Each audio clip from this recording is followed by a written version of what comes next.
The summer heat was beating down on Beverly Hills as Chuck Norris stepped out of his black sedan. It was July 1985, and the martial arts legend had just wrapped up one of the most intense filming experiences of his career. Invasion USA had pushed him to his limits both physically and emotionally.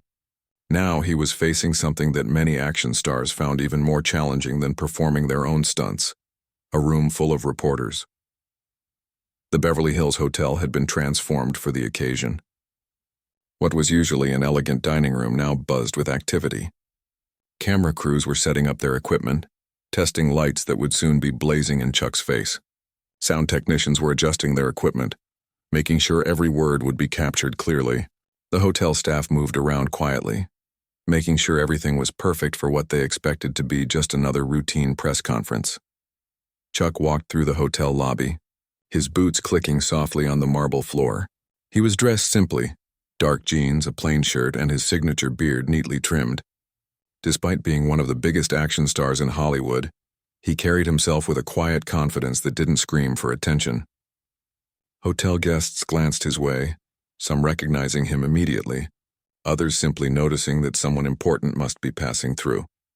As he made his way toward the conference room, Chuck's mind was already shifting into what he called interview mode. After years in the spotlight, he had learned how to handle the press. Most reporters were professional, asking about his training routines, upcoming projects, and what it was like to perform his own stunts. Some would ask about his martial arts background, genuinely curious about how a small-town kid from Oklahoma had become a world champion fighter and Hollywood star. The conference room doors opened, and Chuck got his first look at the crowd waiting for him. About 50 reporters had shown up, which was a good turnout for a weekday afternoon event. He recognized many of the faces: entertainment reporters from the major networks, writers from movie magazines, and a few freelancers who covered the action film scene. Most of them had interviewed him before, and he had developed a comfortable working relationship with them over the years. The setup was standard for these kinds of events. A long table sat at the front of the room with a microphone positioned in the center. Behind it hung a large poster featuring Chuck in action scenes from Invasion USA. The image showed him in his typical heroic pose, ready to take on any threat to protect innocent people.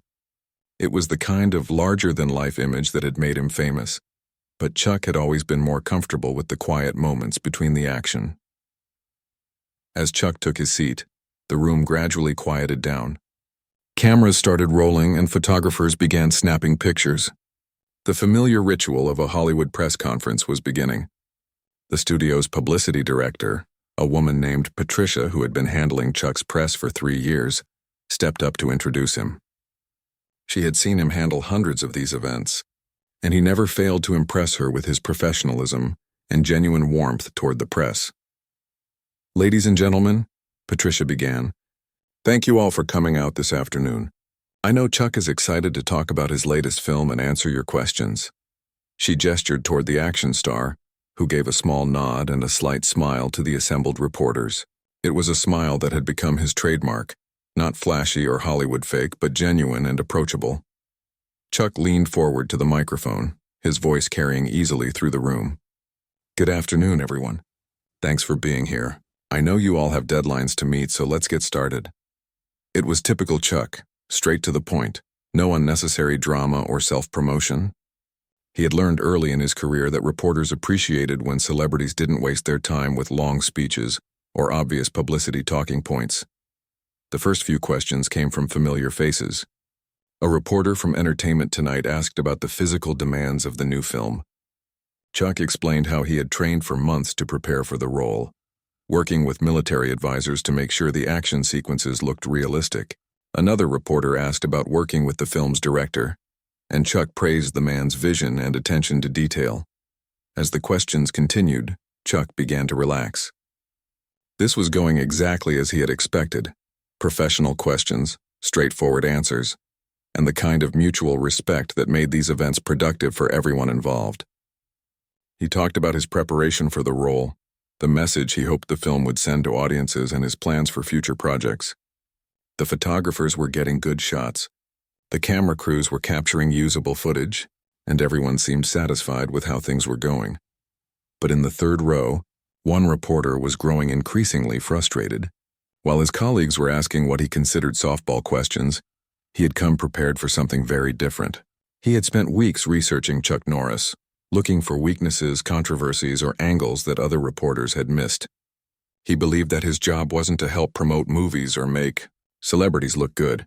It was to ask the hard questions that others were afraid to ask. This reporter had built his reputation on confrontational interviews.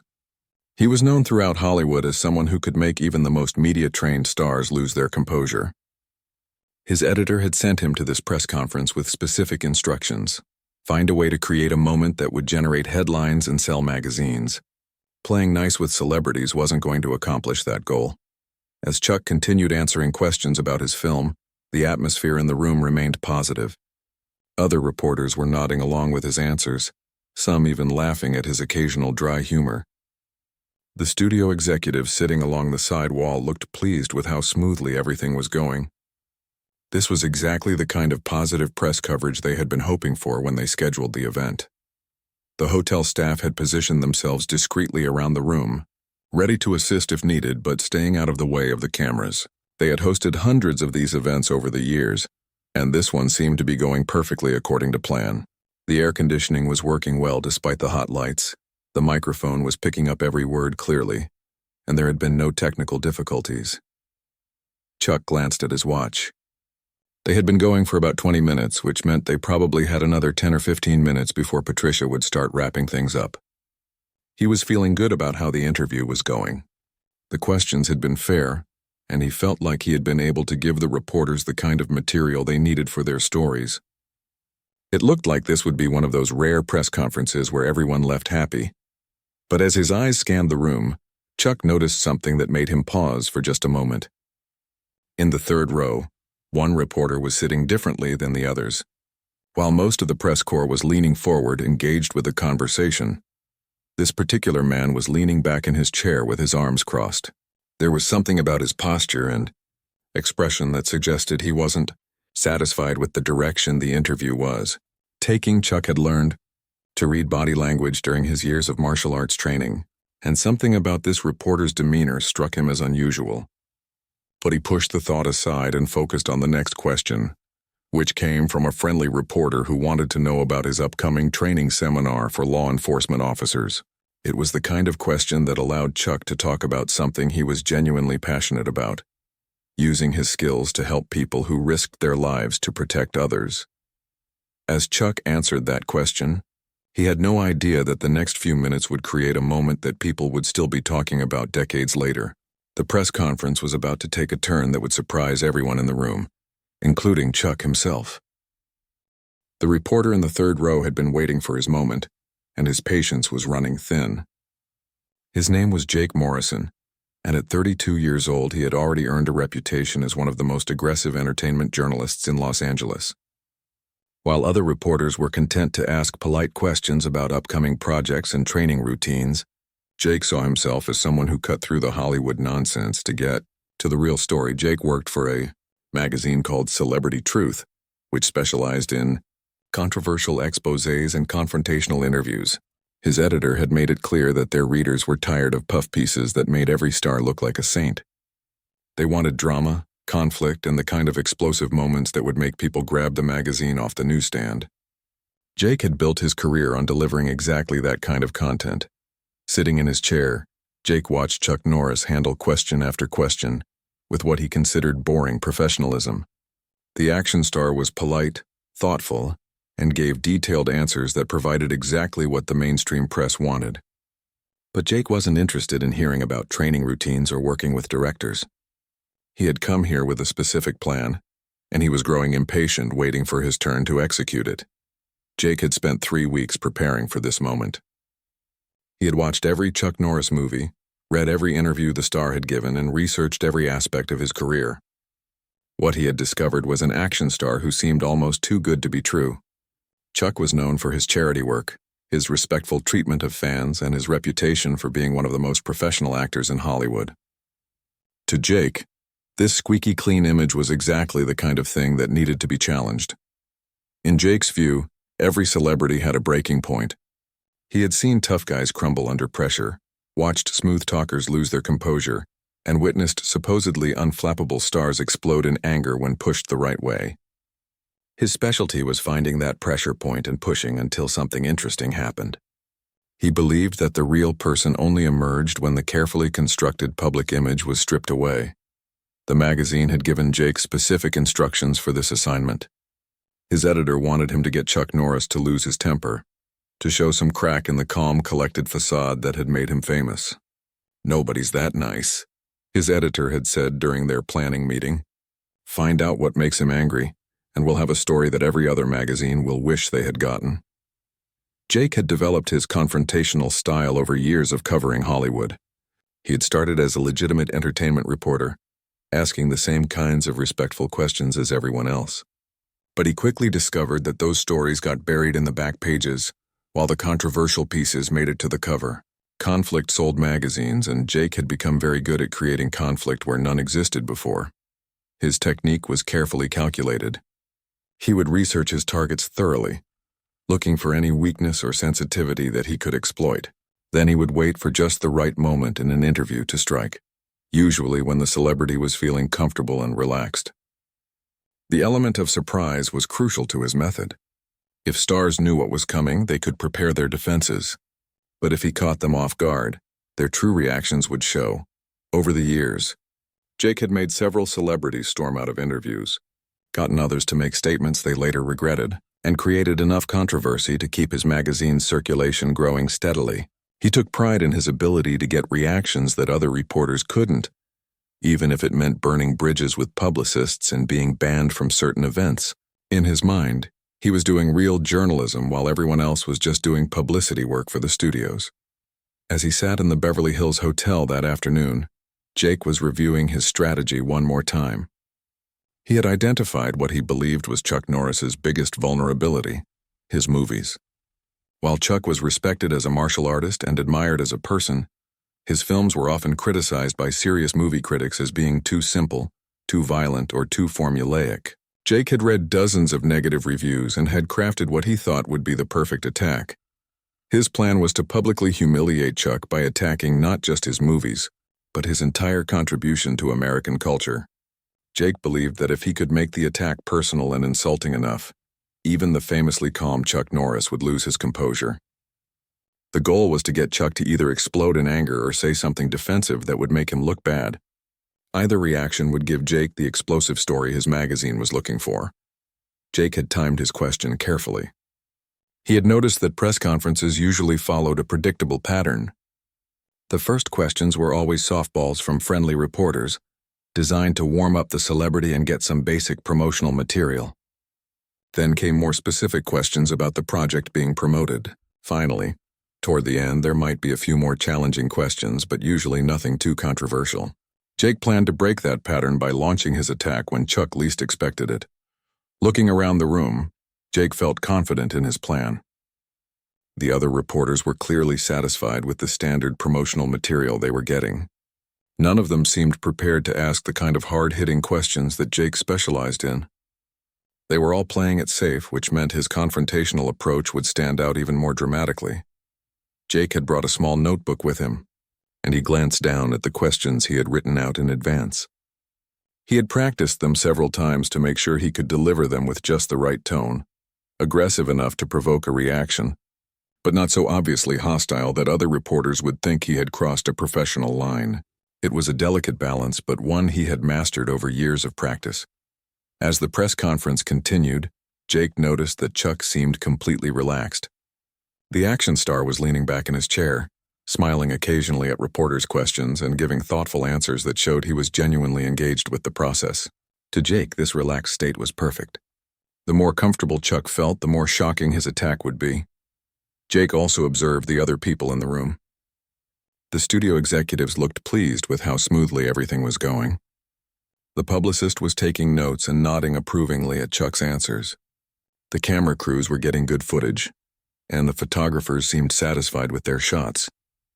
Everyone was having exactly the kind of pleasant professional experience they had expected. Jake was about to change all of that. The timing had to be perfect. Jake knew that if he asked his question too early, Chuck might be able to recover and the rest of the press conference could return to normal. But if he waited too long, the event might end before he got his chance. He had decided to wait until he could sense that the press conference was starting to wind down, then strike when Chuck's guard was completely down. As he sat there waiting, Jake felt the familiar rush of adrenaline that came before he launched one of his signature attacks. He had learned to channel that nervous energy into aggressive confidence, using it to fuel the confrontational persona that had made him famous in certain circles of Hollywood journalism. He knew that in just a few minutes he would either have the explosive story he was looking for, or he would have failed in spectacular fashion. Jake glanced at his watch and estimated that the press conference had been going for about 25 minutes. Based on his experience, these events usually lasted around 30 to 40 minutes, which meant he needed to make his move soon. He straightened up in his chair and prepared to raise his hand for the next question, ready to launch the attack that he believed would finally crack Chuck Norris's famous composure. The moment Jake Morrison had been waiting for finally arrived. Chuck had just finished answering a question about his upcoming charity work with veterans, and Patricia, the publicist, was scanning the room for the next question.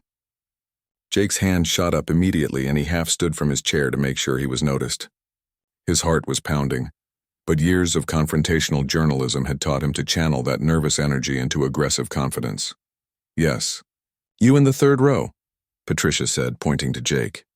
She recognized him from previous events and had always found him to be more aggressive than most reporters, but she had no idea what was about to happen. Chuck turned his attention to Jake, giving him the same polite, attentive look he had given every other reporter that afternoon. Jake stood up completely, making sure he had everyone's attention. The cameras automatically swiveled toward him, and photographers began focusing their lenses in his direction. The room, which had been buzzing with the quiet energy of a routine press conference, suddenly felt different. Something about Jake's posture and expression signaled that this question would be unlike the others. "Mr. Norris," Jake began, his voice carrying clearly through the room. He had practiced this moment so many times that the words flowed smoothly, despite the adrenaline coursing through his system. "I have a question that I think a lot of people are wondering about, but maybe haven't had the courage to ask." Chuck nodded politely, showing no sign that he sensed what was coming. "Go ahead," he said simply, leaning slightly forward toward the microphone.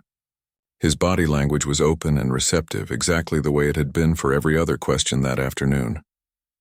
Jake took a deep breath and launched into the attack he had been planning for weeks.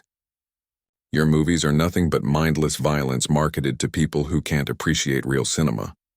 Don't you think you're contributing to the dumbing down of American culture?" He paused for just a moment, letting the first part of his attack sink in, then delivered what he considered the killing blow. "And honestly, your acting makes Steven Seagal look like Marlon Brando." The reaction in the room was immediate and dramatic. It was as if someone had suddenly turned off all the sound in the world. Conversation stopped mid-sentence. Cameras stopped clicking. Even the soft hum of the air conditioning seemed to disappear. The silence was so complete that people could hear their own heartbeats pounding in their ears. Other reporters turned to stare at Jake, their expressions ranging from shock to disgust. These were professional journalists who had covered Hollywood for years, and they knew that what Jake had just done crossed every line of basic courtesy and professional respect. Even reporters who were known for asking tough questions would never deliver such a deliberately insulting attack during a routine press conference. The studio executives, along the wall, looked like they had been physically slapped. One of them started to stand up, as if he was considering intervening, but then sat back down, unsure of how to handle such an unprecedented situation. Patricia, the publicist, had her mouth hanging open in complete shock.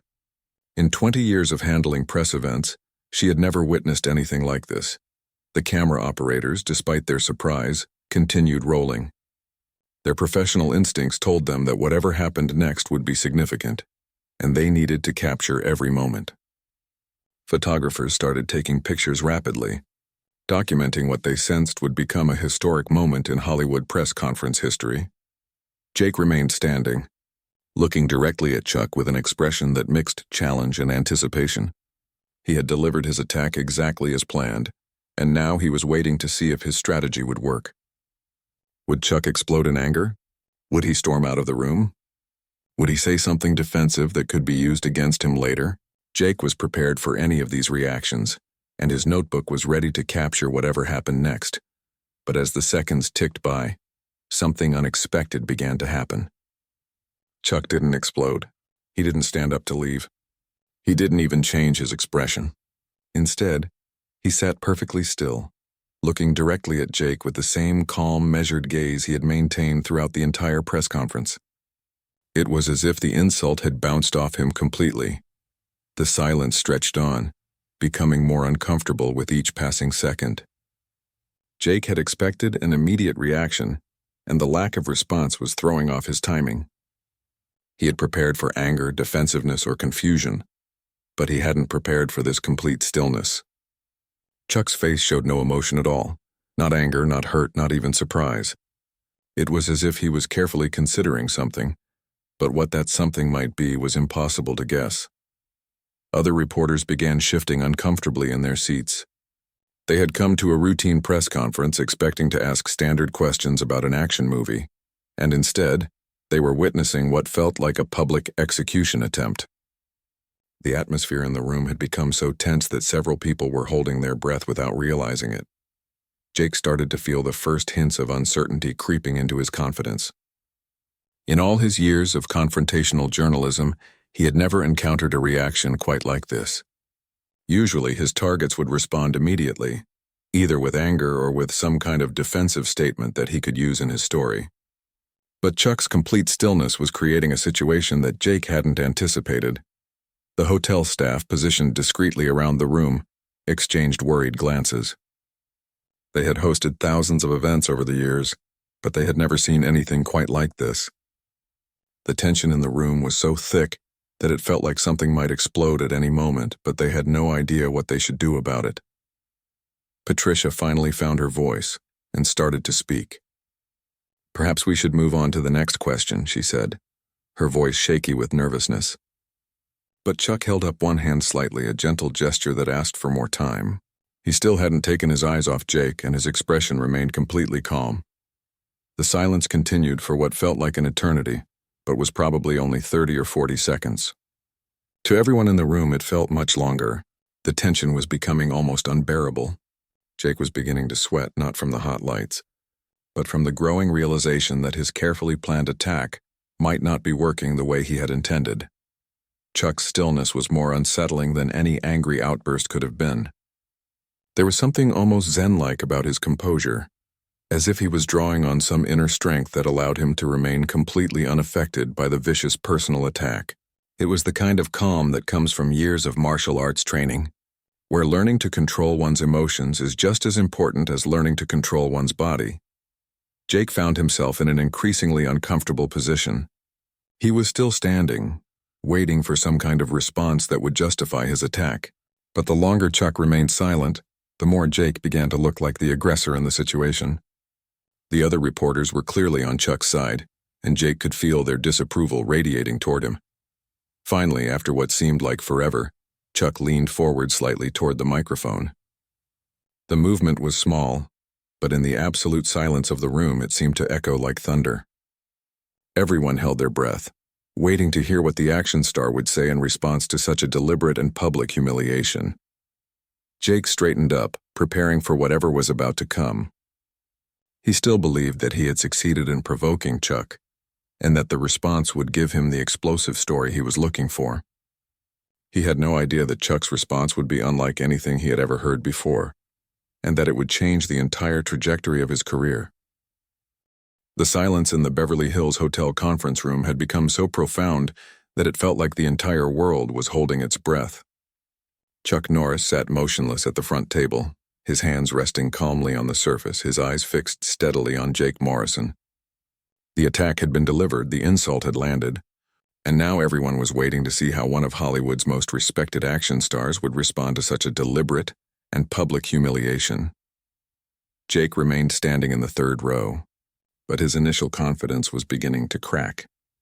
He had launched countless attacks like this throughout his career, and they always provoked an immediate reaction. Celebrities would get angry, defensive, or flustered within seconds of hearing his carefully crafted insults. But Chuck's response was unlike anything Jake had ever encountered. The man seemed to be thinking, processing, considering his options with the kind of deliberate calm that was both impressive and unnerving. The other reporters in the room were experiencing a mix of emotions. Some felt embarrassed to be associated with Jake's unprofessional behavior. Others were curious to see how Chuck would handle such an unprecedented situation. A few were already thinking about how they would write about this moment, knowing that whatever happened next would become the real story of the day, overshadowing anything about the movie they had come to discuss. Patricia, the publicist, was in a state of near panic. She had handled media relations for Chuck for 3 years, and she had never seen him face anything like this. She knew him to be one of the most professional and courteous celebrities in Hollywood, but she also knew that everyone had their limits. She was prepared to step in and end the press conference if necessary, but something about Chuck's demeanor suggested that he wanted to handle this himself. The studio executives were equally tense. This was supposed to be a routine promotional event, the kind of positive press coverage that helped sell movie tickets. Instead, they were witnessing what could potentially become a public relations disaster. They were already thinking about damage control, but they also knew that any intervention on their part could make the situation worse. Chuck's martial arts background had taught him to remain calm under pressure, but this was a different kind of pressure than he had ever faced in competition, or even in dangerous filming situations. This was a deliberate attempt to humiliate him in front of his peers and the media, designed to provoke exactly the kind of reaction that would damage his reputation and career. The attack was personal, unprovoked, and delivered with the clear intention of causing maximum harm. As the seconds continued to tick by, Chuck found himself thinking about his journey to this moment. He remembered growing up in a small town in Oklahoma, dealing with bullies who tried to intimidate him because of his quiet nature. He thought about his early days studying martial arts when his instructors taught him that true strength came from controlling one's emotions, not from unleashing them. He recalled the countless hours of training, both physical and mental, that had shaped him into the person he had become. The silence was becoming almost unbearable for everyone in the room. Camera operators were checking their equipment, wondering if they should keep rolling or if they had somehow missed Chuck's response. Photographers were repositioning themselves, trying to get the best angle for whatever was about to happen. The hotel staff were exchanging worried glances, uncertain whether they should intervene or simply let the situation play out. Jake was beginning to sweat, and not because of the hot camera lights. The longer Chuck remained silent, the more uncomfortable Jake's position became. He had delivered his attack with the confidence of someone who knew exactly what would happen next. But Chuck's reaction was completely outside his experience. Jake had built his career on provoking immediate emotional responses, and this prolonged silence was throwing off his entire strategy. Some of the more experienced reporters in the room were beginning to realize that they were witnessing something special. They had covered Hollywood for decades, and they knew that most celebrities would have either exploded in anger or walked out by now. Chuck's ability to remain completely composed in the face of such a vicious personal attack was demonstrating a level of self-control that was genuinely impressive. Chuck's mind was working through multiple levels of response. Part of him was analyzing Jake's motivations, trying to understand what had driven someone to launch such an unprovoked attack. Another part was considering the various ways he could respond, weighing the potential consequences of each option. But the deepest part of his thinking was drawing on the philosophical principles that had guided his life since he first began studying martial arts. His instructors had taught him that a true martial artist never used his skills to harm others unless it was absolutely necessary to protect innocent people. They had emphasized that the greatest victories were often won without throwing a single punch, and that the strongest people were those who could absorb attacks without retaliating. These lessons had shaped not just his fighting style, but his entire approach to life. The silence stretched on, becoming more powerful with each passing moment. It was as if Chuck was demonstrating that he could not be rattled, could not be provoked, could not be reduced to the level of someone who would engage in a public shouting match. His composure was becoming a statement in itself, showing everyone in the room what true strength looked like. Jake was now visibly uncomfortable. Beads of sweat were forming on his forehead, and he was shifting his weight from foot to foot. The confident stance he had maintained while delivering his attack was beginning to crumble. He had expected to be writing notes about Chuck's angry response by now, but instead he found himself in the awkward position of standing in silence while dozens of cameras and eyes focused on him. The other reporters were starting to feel embarrassed for Jake. What had begun as an aggressive attack was now looking more like a failed attempt at provocation. Chuck's refusal to take the bait was making Jake appear petty and unprofessional in comparison. Several reporters were already mentally distancing themselves from their colleague, knowing that his behavior reflected poorly on their entire profession. Finally, after what felt like an eternity but was probably less than a minute, Chuck made a small movement. He leaned forward slightly toward the microphone, and the entire room seemed to lean forward with him. Every person present knew that they were about to hear something significant. The silence had built up so much tension that Chuck's response, whatever it might be, would carry enormous weight. Chuck's hands remained steady on the table.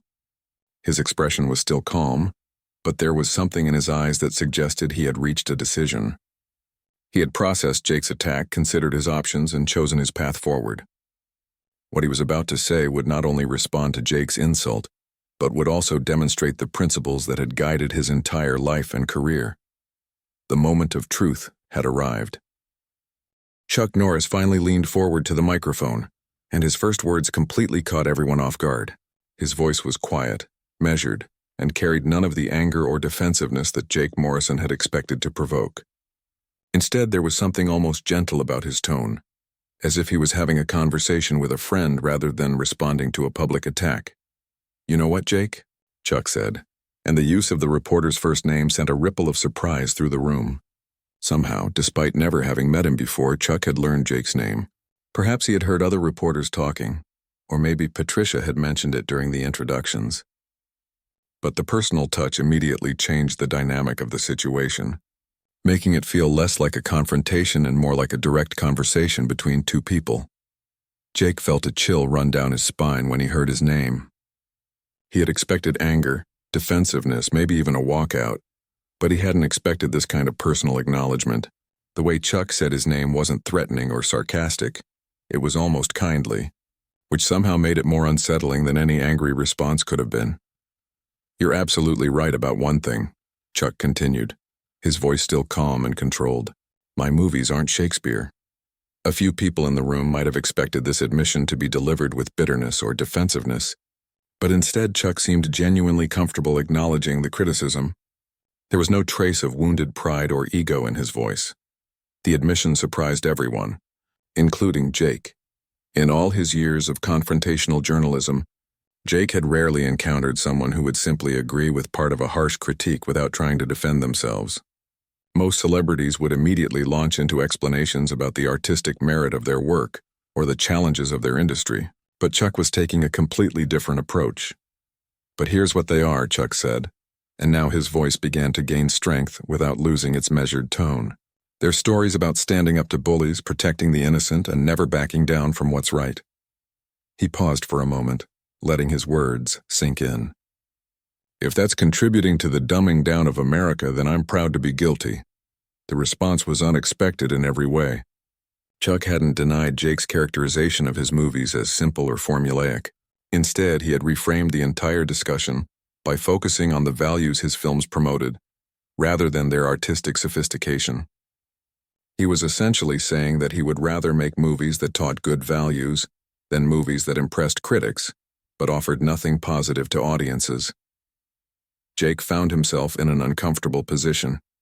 His attack had been based on the assumption that Chuck would try to defend his movies as great art, which would then allow Jake to demolish that defense with examples of poor reviews and critical dismissal. But Chuck had completely sidestepped that trap by freely admitting that his movies weren't high art while simultaneously explaining why that didn't matter to him. The other reporters in the room were beginning to understand that they were witnessing something special. Chuck's response demonstrated a level of self-awareness and confidence that was genuinely impressive. He wasn't defensive about criticism because he was secure in his own understanding of what his work meant and why it mattered. This wasn't the response of someone who had been wounded by an attack. It was the response of someone who was completely comfortable with his choices and their consequences. "Patricia, The publicist felt a mixture of relief and admiration. She had been terrified that Jake's attack might provoke an angry response that could damage Chuck's reputation, but instead she was watching her client demonstrate exactly why he was so respected throughout Hollywood. His response was turning what could have been a disaster into a powerful moment that would probably enhance his reputation rather than damage it. The studio executives were having a similar reaction. What had started as their worst nightmare for a press conference was becoming something that perfectly captured the essence of what made Chuck Norris such a compelling screen presence. His response was authentic, principled, and delivered with the kind of quiet confidence that had made him a star. Chuck wasn't finished with his response. Having addressed the substance of Jake's attack, he was now preparing to shift the focus in a direction that nobody in the room could have anticipated. The martial arts master had spent the long silence not just controlling his own emotions, but also studying his attacker, trying to understand what kind of person would launch such an unprovoked assault. "But I'm curious about something, Jake," Chuck continued. And again the use of the reporter's name made the moment feel intensely personal. Jake felt his stomach tighten as he realized that Chuck was now going to turn the tables on him. The hunter was about to become the hunted, but in a way that Jake had never experienced before. Jake had built his career on asking uncomfortable questions and putting people on the spot, but he had never been in a situation where someone calmly and methodically turned that same spotlight back on him. Usually, when his targets tried to attack him in return, they did it with anger and emotion that made them look petty. But Chuck's approach was different. There was no anger in his voice, just what seemed like genuine curiosity.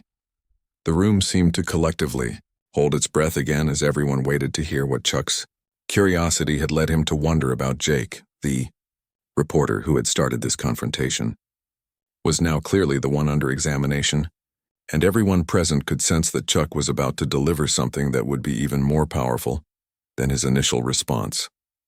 Jake wanted to sit down, to somehow escape the spotlight that was now focused entirely on him, but he was trapped by his own actions. He had stood up to deliver his attack, and now he couldn't sit down without looking like he was backing down from Chuck's response.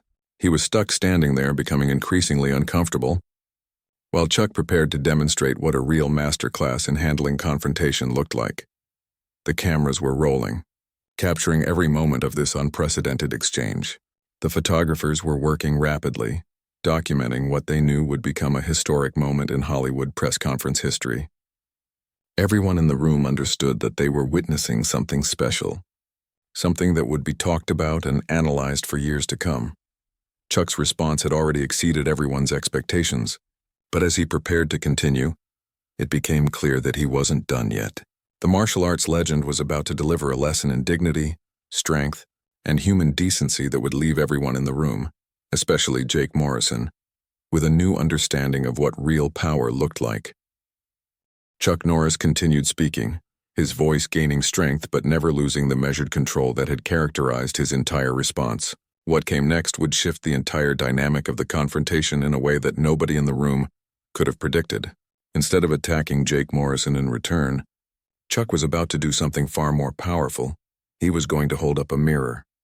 "You spend your days trying to tear people down, looking for the worst in everyone you meet," Chuck said, his words carrying across the silent room with remarkable clarity. There was no anger in his voice, no accusation or hostility. Instead, he spoke with the tone of someone making an observation about the weather, stating a simple fact that everyone could verify for themselves. Jake felt his face flush red as Chuck's words hit home. The accuracy of the observation was uncomfortable because it was completely true. Jake had built his entire career on finding negative angles, controversial statements, and embarrassing moments that he could use to create sensational stories. It was exactly what he did, day after day, week after week, but hearing it described so simply and directly made it sound much less noble than Jake had always told himself it was. The other reporters in the room shifted, uncomfortably, as Chuck's words made them think about their own work. While most of them tried to maintain professional standards, they all knew the pressure to find dramatic stories and controversial angles. Chuck's observation about Jake was making them question their own motivations and methods. Some of them were beginning to feel ashamed of being associated with someone who had crossed such obvious lines of professional courtesy. "When you go home at night, are you proud of the person you see in the mirror?" Chuck asked. and the question hung in the air like a challenge that went far beyond professional behavior. This wasn't about journalism techniques or interview strategies. This was about fundamental questions of character and self-worth. The question hit Jake like a physical blow. He had expected many possible responses to his attack, but he had never imagined that Chuck would turn the conversation toward such personal territory.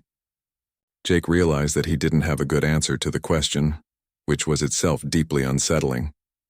When was the last time he had felt genuinely proud of a story he had written? When had he last gone to sleep feeling like he had made the world a better place rather than simply creating more conflict and controversy? Chuck wasn't finished with his gentle but devastating examination of Jake's approach to life and work. Because I can tell you this, he continued. The kids who watch my movies learn about courage and standing up for others. What exactly are people learning from your work? The contrast Chuck was drawing was impossible to ignore. On one side were movies that, regardless of their artistic merit, promoted positive values like courage, justice, and protecting innocent people. On the other side was journalism that seemed focused entirely on tearing people down and creating conflict where none had existed before.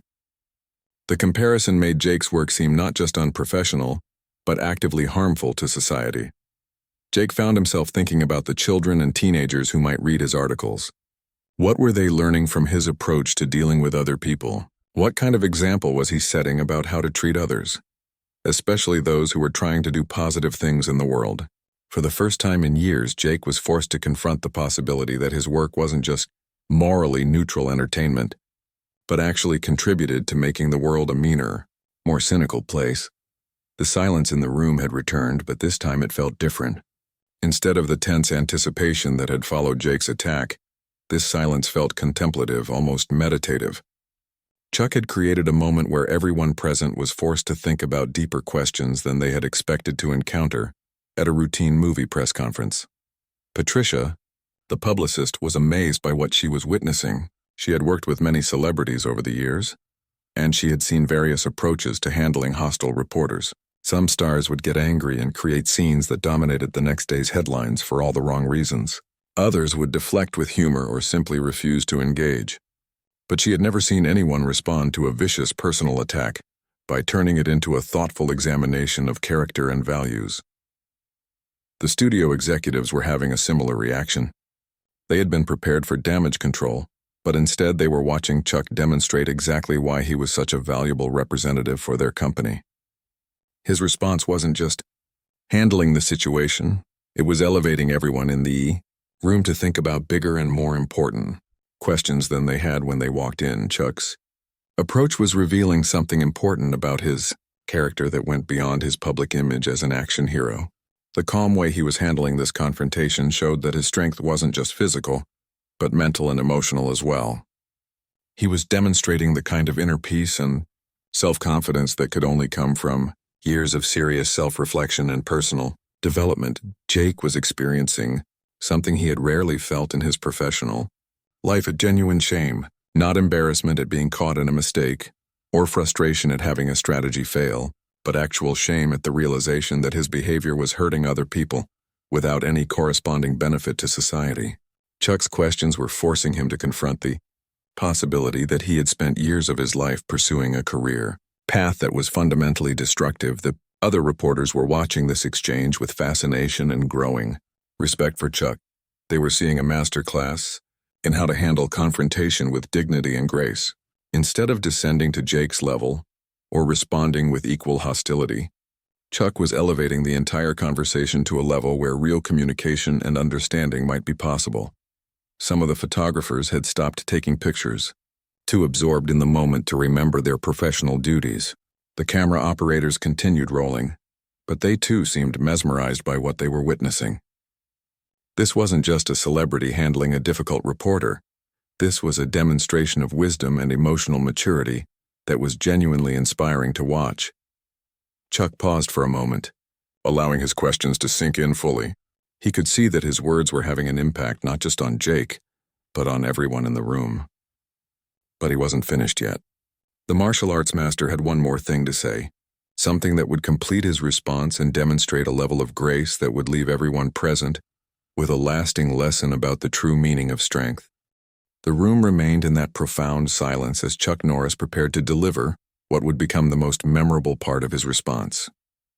Everything he had said so far had been building to this moment, the moment where he would demonstrate what true strength really looked like.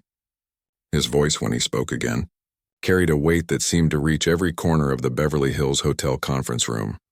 "I've spent my life learning that true strength isn't about how hard you can hit someone," Chuck said, his words measured and deliberate. "It's about how much you can take and still treat people with respect." The statement hung in the air like a fundamental truth that everyone present instinctively recognized, even if they had never heard it expressed quite that way before. Jake Morrison felt those words cut deeper than any physical blow could have. Chuck was describing exactly what was happening in that very moment. He was taking Jake's vicious personal attack and responding not with retaliation, but with dignity and thoughtfulness. The demonstration was more powerful than any lecture could have been, because everyone in the room was watching it happen in real time. The contrast between the two men couldn't have been more stark.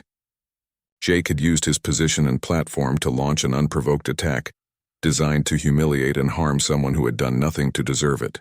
Chuck, meanwhile, was using this same moment to demonstrate principles of character and integrity that elevated everyone present. The difference in their approaches revealed everything about who they were as human beings. Chuck continued, his voice growing slightly stronger but never losing its controlled, thoughtful tone.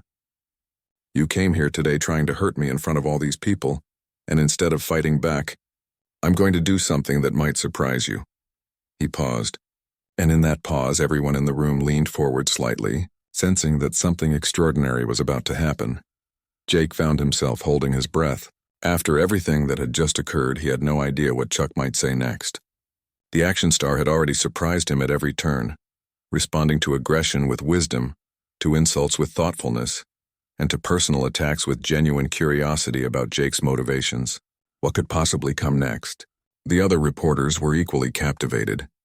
They had covered countless press conferences over the years, but they had never witnessed anything quite like this. Chuck was demonstrating a level of emotional maturity and strength that was genuinely inspiring. Instead of using his physical presence or celebrity status to intimidate Jake, he was using wisdom and character to transform the entire situation. Patricia, the publicist, realized that she was witnessing something that would define Chuck's legacy far more than any movie role ever could.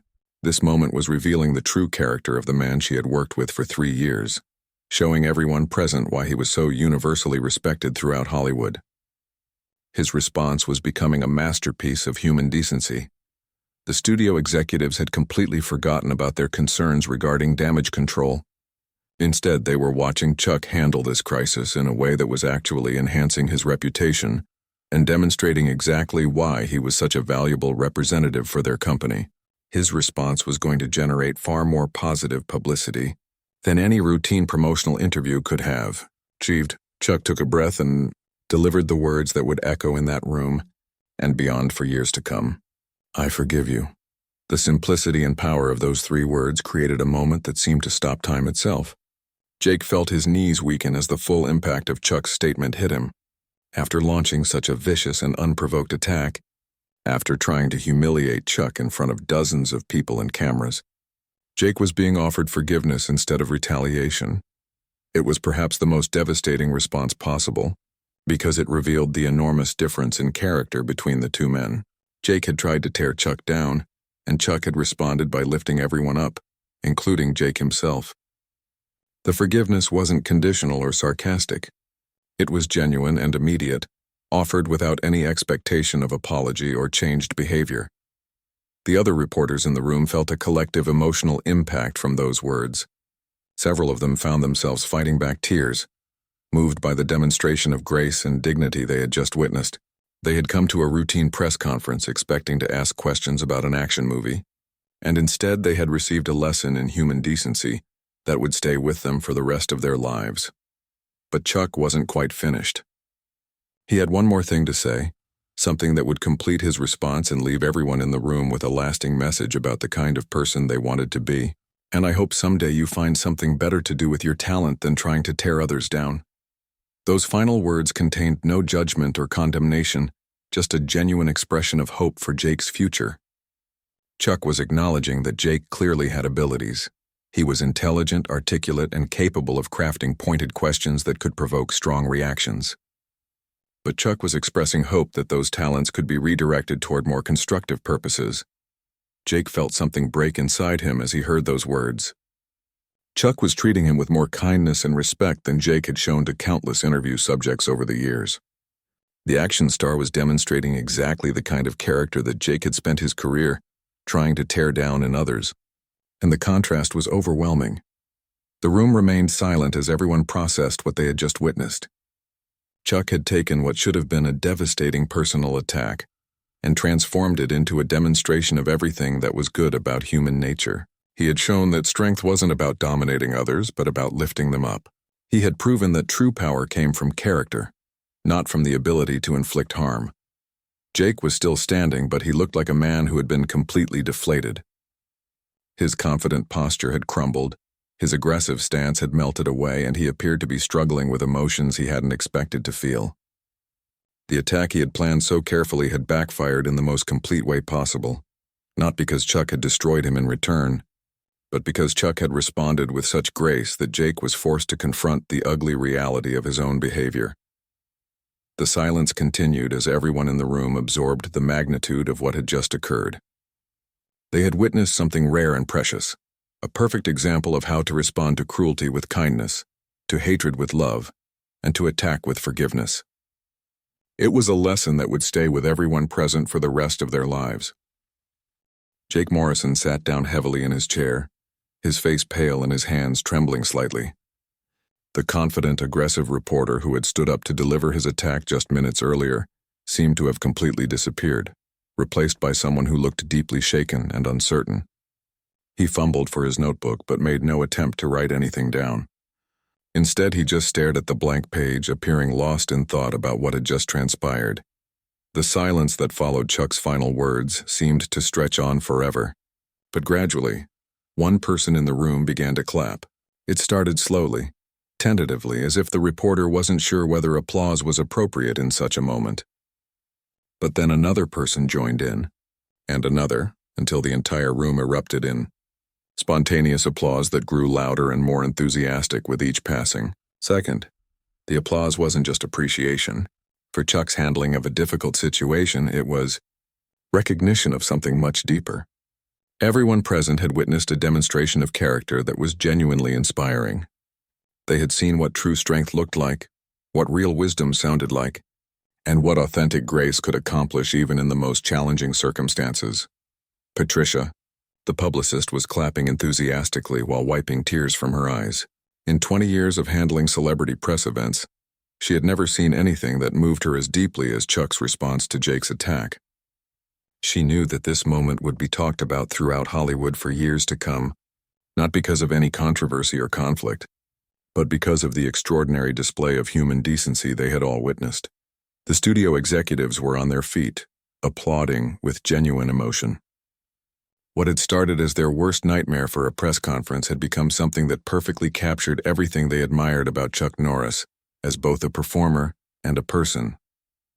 His response had demonstrated exactly why he was such a valuable representative for their company and such a respected figure throughout the entertainment industry. The other reporters were clapping, with a mixture of professional admiration and personal emotion.